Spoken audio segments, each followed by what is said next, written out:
Hi, my name is Sam Kippen and my student number is T00698764. I'm going to be using this deer leg here to explain joint and skeletal anatomy today. It is going to be of the hind leg. So first of all, a diaphysis. Diaphysis is going to be these areas here and this area here. It is the middle of a long bone.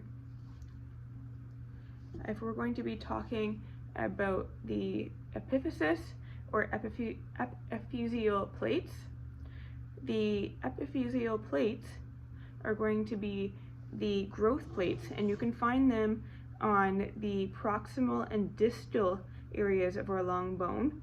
And then in between the epiphyseal plates, like I just said, that is where you find the diaphysis.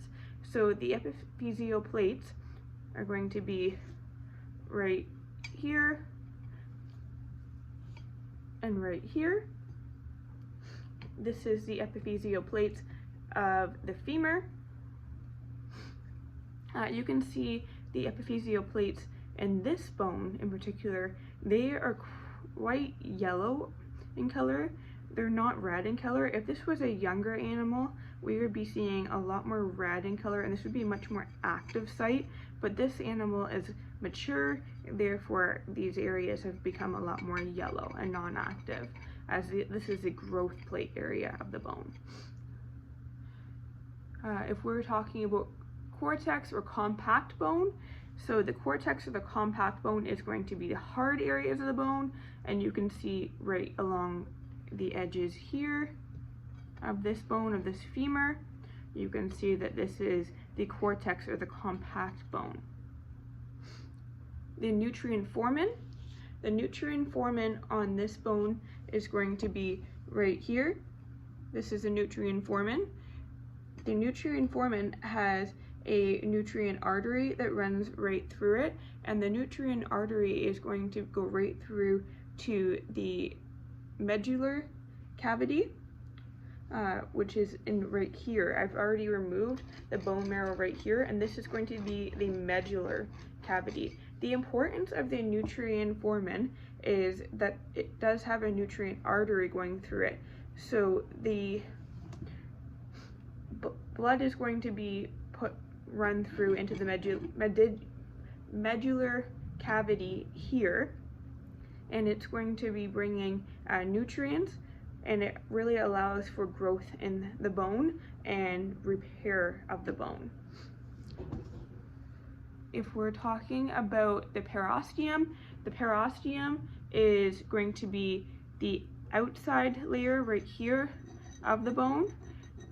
So the periosteum is right here where the nutrient foramen runs through. The periosteum is going to be a very thin layer, basically such like a saran wrap that surrounds the bone. And the endosteum, you can see right here. So the endosteum is going to be right on the inside, right here of the bone here, right on the inside of the compact layer, right lining the medullary cavity. And the periosteum again is going to be this outside layer on the outside of the compact bone or the cortex bone. Bone marrow. So we have two types of bone marrow. This animal has a lot of yellow bone marrow. If this were to be a younger animal, it would have a lot more red bone marrow to allow for growth in the animal. So again, I can remove some of this bone marrow here.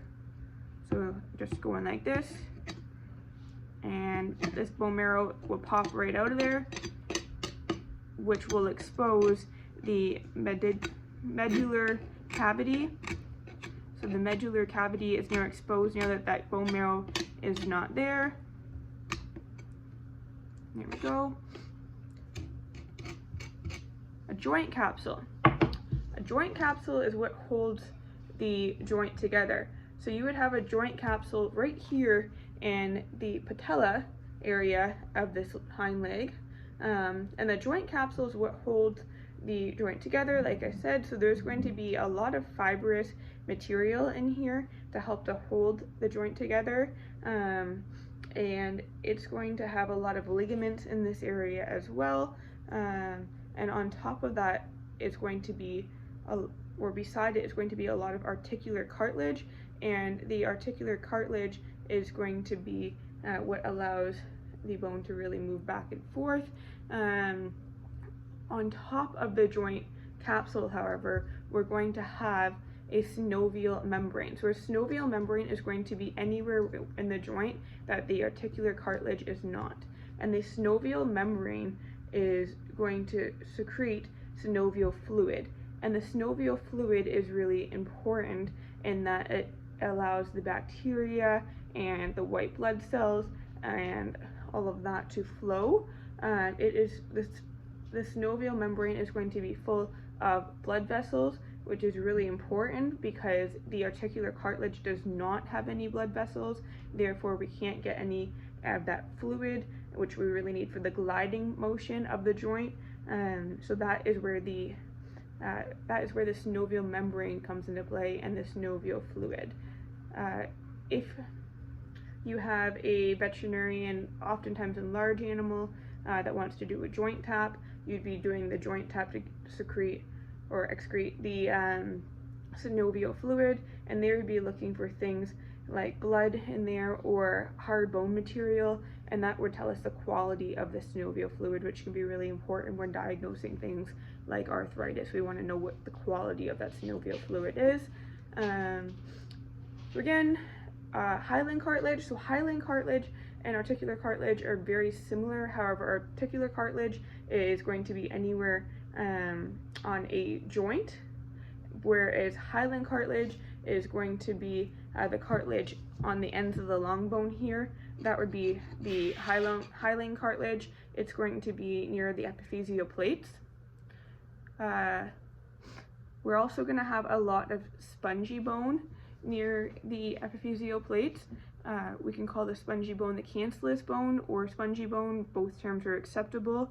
In a younger animal, you're going to have a lot more spongy type material. It's going to look very similar to the inside of a Mars bar, and you'll be able to see through a lot of it, whereas in an older animal, a lot of that is going to ossify. So you're still going to have spongy bone, but it's going to be a lot more ossified essentially. The meniscus. So the meniscus, they would sit right here in your patella, and they would be kind of U-shaped. So you're gonna have a medial and lateral meniscus, and they would be U-shaped, just sitting around the outsides right here of the patella. Medial condyles. So condyles are things that allow the joint to articulate, or the bone to articulate rather. So we have a medial condyle right here. So this condyle is going to allow the femur to articulate with our tibia, which is really important to allow the movement within the knee here. So that is going to be the medial condyle. The lateral condyle, this one does not have it as this bone is cut in half, but the lateral condyle would obviously be on the inside here, on the lateral side of this hind leg. Epicondyles. So the epicondyles is a really popular area, unfortunately, for there to be tears. So the epicondyle, this would be the medial epicondyle. It sits just proximal to the animal's body from the condyle, so that's it right in there, if you can see that. Next, we have the patellas. Oh, and obviously the lateral condyle will be on the inside of this bone, and this is just the medial epicondyle. So medial epicondyle, lateral epicondyle would be on the other side there. The patella. So the patella is going to sit right in here. The patella would be sitting right on top of the the tibial crest here. It would sit right on top of the tibial tuberosity, rather. The patella sits right on top of the tibial tuberosity. So the patella would be right in the middle here. The trochanter groove. So the trochanter groove is going to be right up here. The trochanter groove would be connecting the femur to the hip joint. So that would be right here. The tibial tuberosity. So your tibial tuberosity would be right here, and this tibial tuberosity, this is actually where the patella will sit on top of. The patella sits right on top of the tibial tuberosity. My mistake. So fibula. So the fibula is always going to be on the lateral portion of your tibia. So tibia, and you can actually see here where the tibia, where your fibula would sit. There is actually a little bit of a fascia right here. So this right here, that is where the fibula would run. The anterior cruciate ligament. So your anterior cruciate ligament, it would run from the cranial portion of your tibia to your caudal portion of your femur. So it would run this way, just run across here, and your posterior cruciate ligament, it would run the opposite direction. So the anterior cruciate again is going to run from the cranial portion of the tibia to the caudal portion of the femur. So your posterior cruciate ligament would run from the caudal portion of the tibia to the cranial portion of the fibula, or femur rather. So they're going to run across each other in an X. So they go across each other in an X like this. And that is really important because it holds the patella in place. So if we end up having an anterior cruciate ligament tear, what's going to happen is we're going to have a lot of a drawing motion when the veterinarian is examining the animal. So what a drawing motion is, you'll only be able to see if an animal is very relaxed on examination. A lot of the time you actually have to sedate the animal in order to get a drawing, but it will be if you take the tibia and you hold the femur and you move them back and forth, you would get a drawing, which is not normal because we don't want that patella to be making that movement. So we have three more terms to talk about. We have the medial collateral ligament. So the medial collateral ligament, the lateral collateral ligament, and the patella ligament.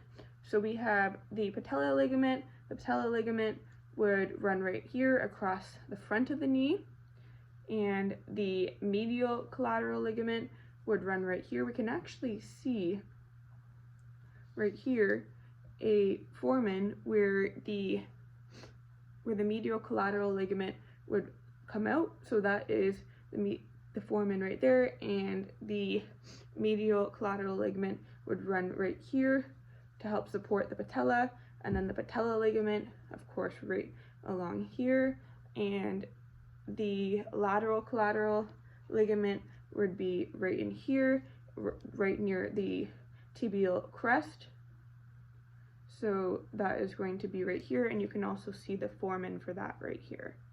Okay, so that is our explanation of the anatomical and physiology, the anatomical terms and physiology terms for the hind leg of a deer, for the joint and skeletal systems.